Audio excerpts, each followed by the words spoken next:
আল্লাহ পাকের জান্নাত, এর প্রশস্ততা শুধু আসমান জমিনের সমান, এতটুকুই। কেন? সর্বনিম্ন জান্নাতীকে যদি 10 দুনিয়ার সমান জান্নাত দেয়, তাহলে সর্বোচ্চ জান্নাতীকে কি পরিমাণ দেবে সেটা এখানে বসে বসে অনুমান করা সম্ভব না। তো আল্লাহ তাআলা বলছেন, ওই জান্নাতের দিকে যাওয়ার জন্য প্রতিযোগিতায় নেমে যাও। আর এই পুরস্কার কাদের জন্য বানানো হয়েছে? আল্লাহ তাআলা বলেন, উইদ্দাত লিল মুত্তাকিন, মুত্তাকিনদের জন্য বানানো হয়েছে। কাদের জন্য ভাই? মুত্তাকিনদের জন্য। মুত্তাকিন কারা? যাদের দিলের মধ্যে আল্লাহ পাকের ভয় আছে, যারা আল্লাহর সন্তুষ্টিকে কামনা করে, যারা আল্লাহ তাআলার মাগফিরাতকে কামনা করে, যাদের দিল আল্লাহর ভয়ে পরিপূর্ণ, তারাই হলো মুত্তাকি। যারা আল্লাহ রাব্বুল আলামিন আয়াতের পরের আয়াতের মাঝে, এই আয়াতের পরের আয়াতের মাঝে আল্লাহ তাআলা মুত্তাকিনের সংক্ষিপ্ত পরিচয় দিয়েছেন। আল্লাহ তাআলা বলছেন, মুত্তাকি হলো ওই সকল ব্যক্তিরা আল্লাযীনা ইউনফিকুনা ফিস সাররাই ওয়াদ-দাররা। এখানে আল্লাহ পাক মুত্তাকিদের 2টা গুণের কথা বলছেন। 1 নম্বর গুণ হলো যারা সুখে এবং দুঃখে আল্লাহর ক্ষমা, আল্লাহর সন্তুষ্টি পাওয়ার জন্যে, আল্লাহ তাআলার জন্যে আল্লাহ পাকের রাস্তায় দান করে, খরচ করে। এখানে যে 2টি গুণের কথা আল্লাহ বলছেন, 1 নম্বর হলো যারা সুখে এবং দুঃখে,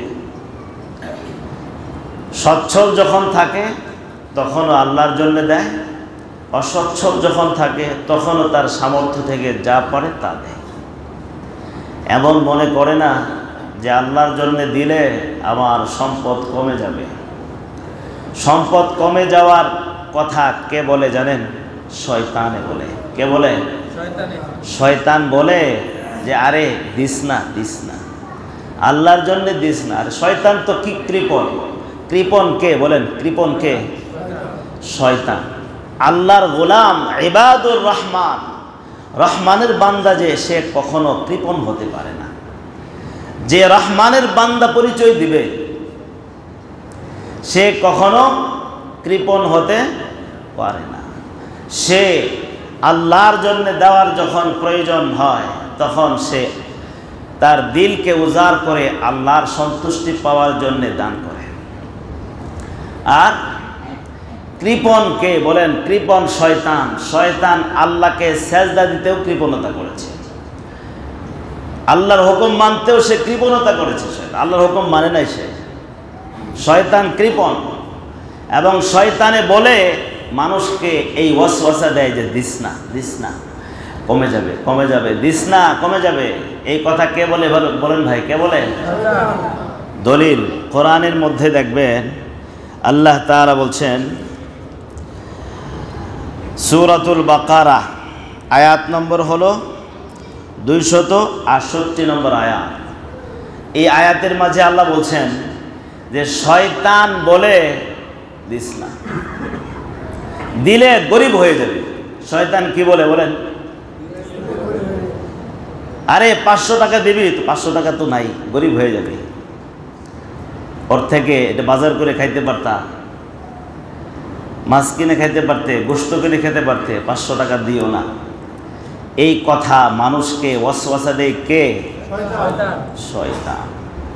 কোরআনে আল্লাহ বলছেন সূরাতুল বাকারার 268 নম্বর আয়াতের মধ্যে আল্লাহ তাআলা বলেন, আশ-শাইতানু ইয়াইদুকুমুল ফাকরা ওয়া ইয়া'মুরুকুম বিল ফাহশা। আল্লাহ পাকের কথা কত সুন্দর দেখেন। শয়তানে কোন কোন পথে মানুষকে আটকায় আখিরাতে যেন সফল না হতে পারে, আল্লাহ সব খুলে খুলে বলে দিয়েছেন। সুবহানাল্লাহ। আর কিভাবে আল্লাহ পাক বলে দিবেন? সব তো খুলেই বলে দিয়েছে। কোন জায়গাটা বাকি রাখছেন যে এই জায়গায় আল্লাহ বলেন নাই?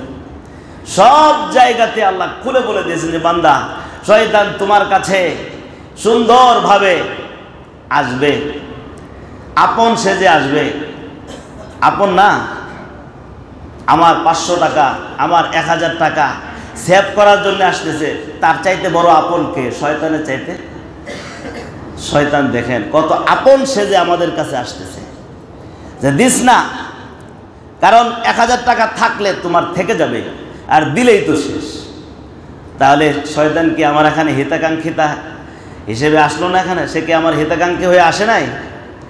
আসছে। কিন্তু আসলে কি সে আমার হিতাকাঙ্ক্ষী, না সে আমাকে ধ্বংস করার জন্য এসেছে? বলেন, আমার ভালোর জন্য এসেছে না ধ্বংস করার জন্য এসেছে? আল্লাহর জন্য না দিলে ভালো না ধ্বংস? বলেন, আপনারা বলেন, ধ্বংস না ভালো? কারণ সম্পদ যিনি দিয়েছেন তিনি কে? আল্লাহ।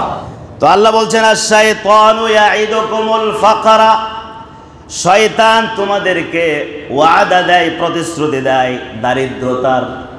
দরিদ্রতার কথা বলে শয়তান, যে তুমি দিলেই ফকির হয়ে যাবে, দিলেই কমে যাবে।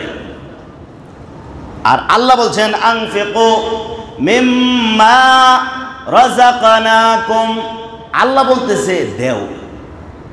কোনটা পালন করবেন বলেন এখন আপনারাই কোন? কার কথা শুনবেন, শয়তানের কথা না আল্লাহর কথা? আল্লাহ বলছেন, আনফিকু মিম্মা রাযাকনাকুম, আমি তোমাদেরকে যা রিজিক দিয়েছি ওইখান থেকে খরচ করো আমার জন্য খরচ করো। আল্লাহ বলতেছেন খরচ করো, আর শয়তান বলতেছে খরচ করো না, দিলে কমে যাবে। কোনটা মানবেন? আল্লাহর কথা মানবেন না শয়তানের কথা মানবেন?